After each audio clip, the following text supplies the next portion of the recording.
A las 9:31, como les habíamos anticipado, está con nosotros la licenciada Desiree Pian, que ustedes la conocen, es psicóloga y nos ayuda a entender un poco lo que nos pasa. ¿Cómo va? Bienvenida. Buenos días. Vamos a hablar hoy de adicciones, ¿no? Y el tema es, ¿qué es lo primero que deberíamos nosotros entender cuando hablamos de adicciones? Primero, entender, la Organización Mundial de la Salud la define como una enfermedad física y psíquica, es decir, no es solo una cuestión de voluntad o del querer y no poder, ¿no? Sino que hay también una cuestión física, ¿sí? Si bien, por ejemplo, no se habla de un gen de adicciones, hay todo un componente genético que predispone a la persona a ser a tener esa tendencia a una adicción. Nosotros hablamos, yo en la presentación decía, a veces la gente por querer escapar de una cosa termina siendo presa de otra, ¿no? Que en este caso sería una adicción. ¿Es siempre ese la motivación, tratar de escapar de algo? Era lo que se venía diciendo hace muchos años, pero hoy ha cambiado un poco el paradigma, ¿no? Hoy es un poco la curiosidad, sobre todo cuando hablamos de adicciones a sustancias. Sí. Un poco la curiosidad, un poco el ver, porque sabemos que el consumo de marihuana ha aumentado muchísimo y es mucho más común de lo que se cree, de lo que se piensa. No hace muchos años el consumir marihuana era algo que era malo, hoy está hasta como visto casi a la par de un cigarrillo común de tabaco, socialmente, ¿no? Más aceptado. Socialmente más aceptado. Entonces, muchas veces los chicos entran por curiosidad, porque todos lo hacen, sobre todo en la adolescencia, ¿no? Que es esa etapa donde ellos necesitan como sentirse parte, encajar, ser parte del grupo. Y lo que antes empezaba quizás con el cigarrillo, hoy se empieza con la marihuana, ¿no? Y esto es así, la marihuana es la puerta de entrada para otras drogas mucho más duras. También es cierto que antes se asociaba al inicio en las adicciones a la adolescencia, casi exclusivamente. Y hoy no es, hoy se ha diversificado la edad. Sí, sin duda. Antes era esto, ¿no? De mi grupo de amigos fuman, yo fumo, mi grupo de amigos consume, yo consumo. Hoy, con esta amplitud, ¿sí? Con diversidad de consumo de marihuana, por ejemplo, tenemos gente que quizás no la probó nunca y la prueba a los 30, 35 años y empieza a consumirlo cada vez más. ¿Hay adicciones que no sean visibles? Sí, no son visibles y son socialmente aceptables. Por ejemplo, el trabajo. El adicto al trabajo es esa persona que no corta nunca, que parece que si él no está las cosas no se hacen, entonces tengo cada vez más horas, más trabajo, me llevo trabajo a mi casa. Es esa persona que no corta nunca. Y está bien porque es trabajo, ¿no? Pero esto a su vez genera todo un trasfondo, como toda adicción, un alejamiento, un desprenderse de los vínculos, un aislamiento. ¿Y los vínculos son fundamentales a la hora de la recuperación o de la rehabilitación de una persona, ¿no? Sí, el tema es, y esto es muy difícil, sobre todo hacérselos entender a esos vínculos que acompañan y ayudan y quieren ver mejor a la persona adicta, pero esto es así, el primer paso lo tiene que dar la persona adicta. Esa necesidad de cambio la tiene que procesar, pensar y querer la persona adicta.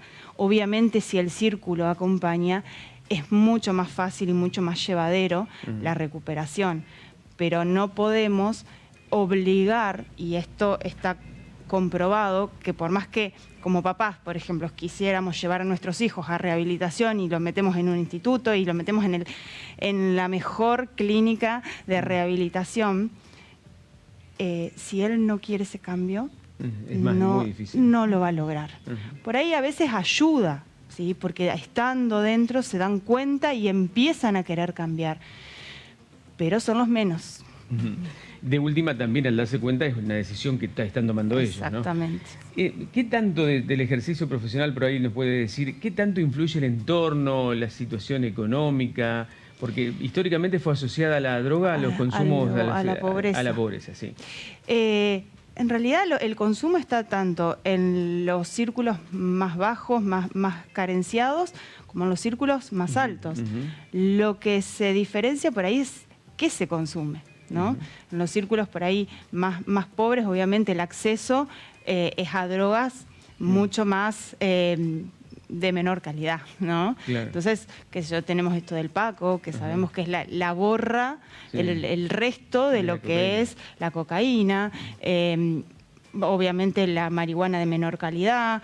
Los círculos más altos van a acceder a drogas más caras, más refinadas, e inclusive son capaces de acceder quizás a drogas que son legales, ¿sí? Como psicofármacos, por ejemplo, claro, porque tienen el acceso para poder comprarlos, para poder adquirirlos. Y hay un mercado también que ayuda, ¿no? Un mercado negro.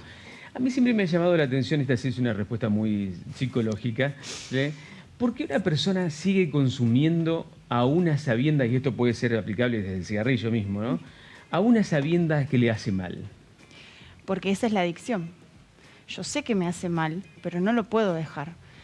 La persona que es adicta está encerrada en esa jaula de la adicción y no puede salir. Por más que vea la puerta abierta, no puede salir.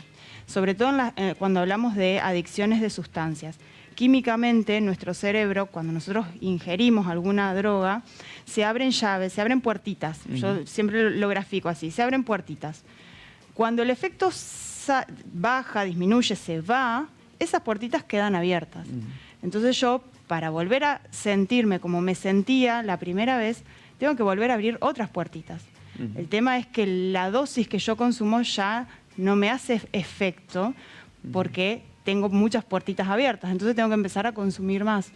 El efecto, esta sensación de inmediatez, de gozo inmediato, es lo que atrapa tanto. Entonces el bajón es muy fuerte y no quiero volver a sentirme así, entonces tengo que volver a consumir.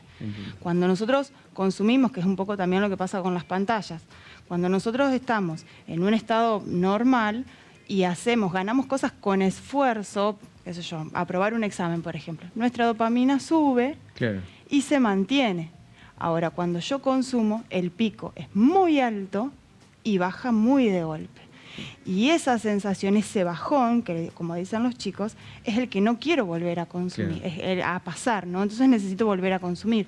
Y cada vez es un poquito más y es un poquito más. Es tremendo. Lo último que le pregunto, me entusiasmé con la charla. ¿Siempre se necesita ayuda profesional para salir o alguien puede salir solo? Como poder puede salir solo. Siempre digo, es una decisión personal. Ajá. Por ahí lo que muchas veces se aconseja es, si una vez que salimos, que logramos salir, el profesional ayuda a no volver a recaer, ¿sí? Porque, a ver, yo no soy muy amiga de esta famosa frase que el que es adicto una vez es adicto siempre, ¿sí? Creo que es una cuestión más circunstancial, pero sí sabemos que tiene una tendencia a esa adicción. Entonces tenemos que trabajar con esa persona para que no vuelva a recaer, para que no vuelva a ese ambiente que le hacía mal. Inclusive identificar, porque muchas veces los chicos dicen, yo sé que fulano consume, entonces no me quiero juntar, pero me llama, me invita y no sé cómo decirle que no. Entonces trabajar por ahí sobre esa voluntad, porque no solo está luchando contra el consumo, sino también contra un amigo que lo llama, que lo invita, que le dice, vení que tengo. Claro. ¿Sí? Entonces por ahí también trabajamos un poco esto de cómo no volver a caer. Exacto. Es muy interesante, ¿eh? Además, como decíamos, es aplicable a todos los órdenes, a todas las clases sociales y a todo tipo de adicciones, porque hablamos de la adicción al trabajo, de la adicción a la droga, pero también hablamos de la adicción al celular, de la adicción a las redes sociales, al juego. A los juegos, al juego, a la adicción a la comida. Pero hay un montón de cosas que... Y si uno lo piensa, todo en exceso se convierte en una adicción. Todo en su medida. Gracias, licenciada. La licenciada Desiree Pian con nosotros, hoy hablando de adicciones. Ustedes ahí tenían los datos en pantalla para charlar con ella. Nosotros nos vamos.